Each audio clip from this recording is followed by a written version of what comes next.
Сәлем қыздар, көңіл күйі қалай? Бүгін не пісіретінімді білесіздер ме? Кокос ұнтағынан даярланған печенье. Ол үшін бізге 200 грамм ұн, 100 грамм сармай, 100 грамм қант, 2 жұмыртқа және 1 шай қасық қопсытқыш керек. Ал 100 грамм кокос ұнтағы міндетті түрде. Бөлме жылуында еріген майға қант пен жұмыртқаны қосып миксерлейміз. Енді кокос ұнтағын қосамыз. Кокосты жақсылап араластырған соң ұнға кезек береміз. Ұнға қопсытқыш қосуды ұмытпаңыз. Иленген нанды целлофанға салып, тоңазытқышқа 10 минут қоямыз.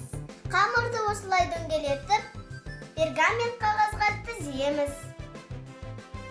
Қалауыңызша қамырдың ортасына дән немесе шоколад салсаңыз болады.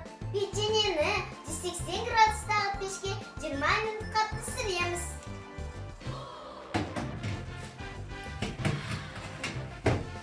Печеньеміз дайын. Иісі қандай керемет!